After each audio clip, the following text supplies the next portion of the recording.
Calígula, nasceu Gaio Júlio César Germânico, em 31 de agosto do século XII, depois de Cristo, filho do aclamado general Germânico e de Agripina Maior, neta de Augusto. A infância o colocou no olho do furacão político, e ao mesmo tempo, o moldou para agradar multidões. A alcunha Calígula, diminutivo de Caliga, a sandália dos legionários, veio dos próprios soldados do pai, que se encantavam com um menino vestido em miniatura de legionário durante as campanhas na Germânia. O apelido carinhoso, porém, seria para sempre ambíguo.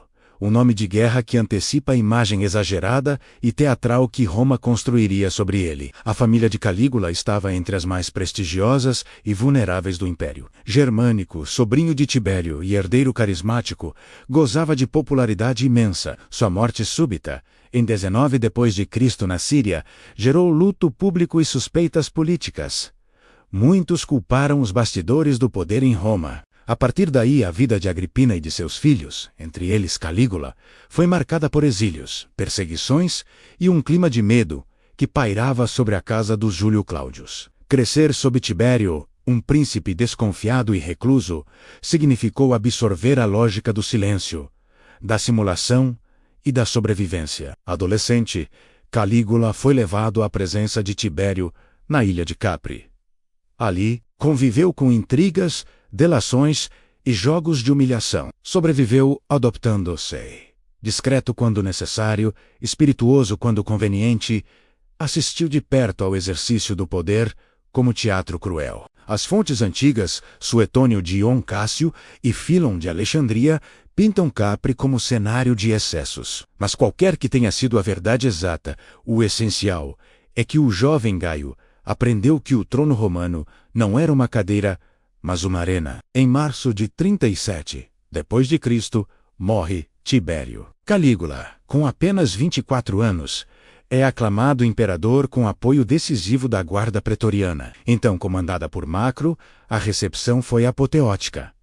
Roma, cansada da sisudez e do medo dos últimos anos de Tibério, acolheu Gaio como libertador. Ele devolveu símbolos ao povo, queimou papéis de delações, prometeu honrar a memória de Germânico, concedeu jogos magníficos, anistias e bonificações aos soldados. O Senado, por sua vez, pareceu renascer. O novo príncipe falava em cooperação, em respeito às formas, em restaurar costumes. Nesse início, Calígula foi popular. Investiu em espetáculos, corridas no circo máximo, banquetes públicos. Abriu os cofres, pagou gratuidades, promoveu memórias do pai. O povo via nele um Augusto jovem, um príncipe acessível, afável, um contraponto luminoso a Tibério. Contudo, passados poucos meses, algo mudou, e mudou abruptamente. No outono de 37 d.C., Calígula adoeceu gravemente, ao que tudo indica com uma febre intensa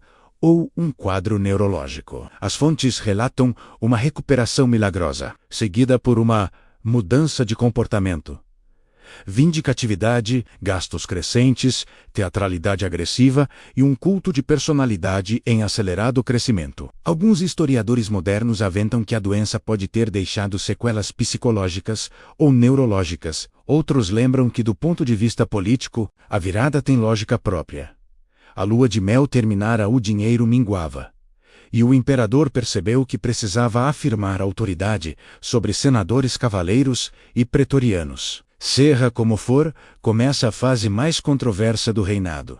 O príncipe que distribui ouro passa a cobrar impostos impopulares, reativa julgamentos por maestas, ofensa à majestade, pune opositores, rompe com o Senado e acentua o caráter pessoal do poder. Ao mesmo tempo, multiplica gestos espetaculares, como a ponte de barcos na Baía de Baia, um tablado flutuante por onde atravessou com seu cortejo, e a intensificação de um projeto religioso que aumentava seu brilho semidivino. Uma constante em Calígula é o entrelaçamento entre obra pública, propaganda e festa. Ele deu impulso a aquedutos, cuja conclusão se veria sob Cláudio. Aquaclade Aeanio Nobus ordenou construções e restaurações que adornavam Roma e as cidades portuárias. Investiu em frotas e portos, e patrocinou grande número de jogos. Essas iniciativas custavam caro. O tesouro, reforçado no início com doações e superávites herdados, rapidamente entrou em tensão. O imperador recorreu a novas formas de financiamento, leilões de bens do palácio, confisco de fortunas nos processos por traição, taxação de casas de prostituição e de casamentos, e até a venda de lugares em banquetes. Suetônio registra em tom escandaloso que Calígula teria atuado como corretor do luxo romano. Uma caricatura literária que, ainda assim, aponta para o essencial: o regime se sustentava cada vez mais em rendas extraordinárias, sinal de que a economia política do espetáculo consumia o caixa. Os piores inimigos de Calígula estavam no Senado, ou mais precisamente, na memória senatorial deixada nas páginas de Tácito e Dion Cássio. Para a aristocracia, o jovem príncipe feriu a dignitas dos velhos. Reduziu o Senado à plateia e o transformou em cúmplice passivo. A tradição preservou episódios de escárnio, como o desejo de fazer do cavalo.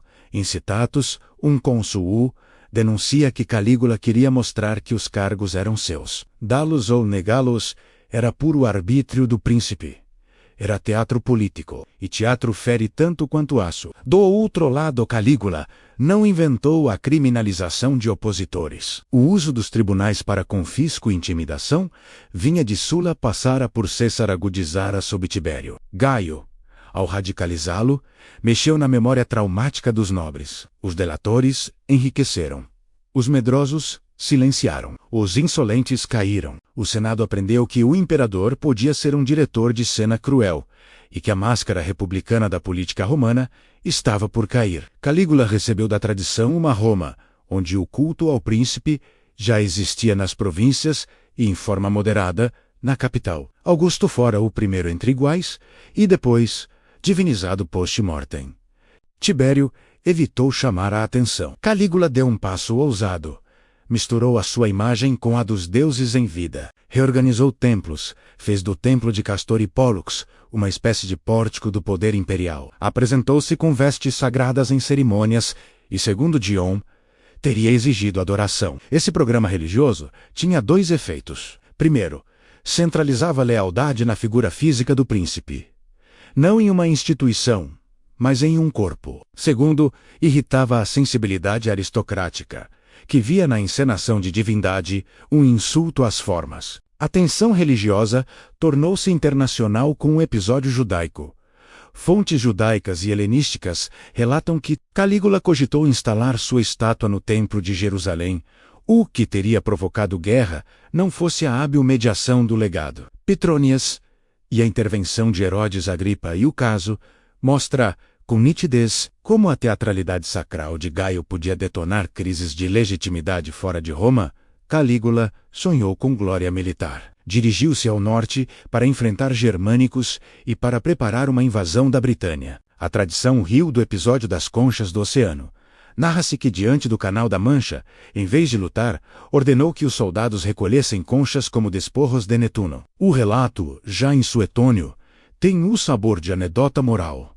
Diminui o imperador e enaltece a guerra verdadeira de generais mais sérios. A leitura crítica moderna sugere que Gaio pode ter realizado exercícios de embarque, demonstrações de força e logística de ponte, sem efetivar a travessia, algo plausível para um governo curto e financeiramente pressionado. Ainda assim, houve ganhos, manutenção da disciplina na fronteira, fortalecimento de bases na Gália e, sobretudo, a apresentação de Calígula às legiões como comandante em pessoa. Do ponto de vista simbólico, isso era crucial para não deixar a guarda pretoriana como o único pilar militar da sua autoridade. A vida de palácio sob Calígula alimentou boatos que, filtrados por autores hostis, tornaram-se verdades lendárias.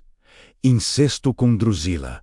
Banquetes de humilhação, crueldades caprichosas. É provável que haja exageros e caricaturas. O que é certo?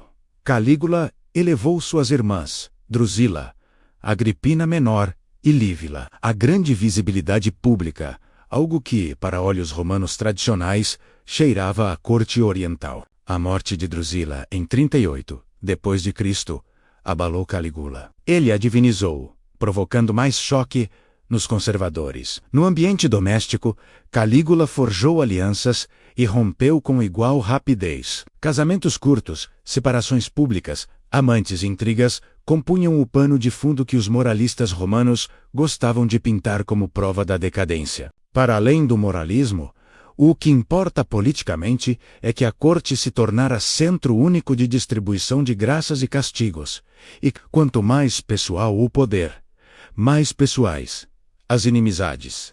Em 24 de janeiro de 41 d.C., Calígula foi assassinado nos corredores do palácio por uma conspiração que envolveu oficiais da guarda pretoriana. Sob liderança de Cássio Quereia, também foram mortos a esposa Cesônia e a filha pequena Júlia Drusila. Foi um golpe de palácio clássico, com cheiro de revanche senatorial e de acerto de contas pretoriano. O Senado vislumbrou, por horas, a ressurreição da República. A guarda, porém, encontrou Cláudio, tio de Calígula, escondido nos aposentos, e o proclamou imperador. A República, novamente, ficou no passado. O assassinato consolidou uma narrativa para se justificar. Os conspiradores e seus aliados precisavam provar que Calígula era um tirano incontrolável, um monstro. A literatura posterior tratou de cincelar essa estátua. O imperador que nomeou o cavalo, que deitou com a lua, que queria apagar Homero, que se dizia Deus. Algumas anedotas podem ter um fundo real. Muitas são hipérboles pedagógicas, o que não diminui os abusos de seu governo, mas obriga a uma leitura menos crédula das fantasias morais com que a aristocracia se vingou do jovem príncipe. Calígula foi, antes de tudo, um produto de sua época. Uma infância marcada por violência e luto. Uma adolescência vivida sob tirania e medo. Um reinado curto, tenso e teatral. E um fim violento que gerou a necessidade de justificativa moral. Para uns, ele foi um tirano sádico. Para outros, um governante jovem destruído por intrigas e por uma tradição historiográfica hostil. Para outros, ainda, o primeiro imperador, verdadeiramente performático. Alguém que entendeu o poder como espetáculo total. No fundo, Calígula representa o drama romano por excelência. A colisão entre indivíduo, sistema e mito. Seu reinado condensou tensões que já corroíam o império desde Augusto. A fragilidade das instituições, a rivalidade entre Senado e príncipe, o crescimento do culto imperial, a transformação da política em teatro e o perigo mortal de um poder personalista em meio a elites ressentidas. Sua breve vida, apenas 4 anos de reinado, se tornou símbolo de exagero e loucura, mas também escancara os mecanismos pelos quais a história transforma homens em monstros. No fim, Calígula foi mais um espelho que refletiu a crise da dinastia Júlio-Claudiana, a teatralidade do poder romano e a violência política que marcaria todo o primeiro século imperial. É possível que ele não tenha sido o monstro que a tradição pintou, mas também não foi o salvador que Roma inicialmente desejou. Entre um e outro extremo, existe o drama humano. O jovem príncipe, que tentou governar um império ingovernável, cercado de inimigos, expectativas e fantasias. O jovem que nunca escapou do destino que o apelido infantil anunciava. Ser sempre personagem, nunca pessoa. No palco gigantesco de Roma, Calígula foi protagonista e vítima de uma tragédia escrita por muitos autores, alguns contemporâneos, outros posteriores, todos interessados em moldar sua imagem. O monstro tornou-se mito, mas o homem, talvez, tenha sido mais complexo, mais contraditório e mais trágico do que a lenda permite admitir.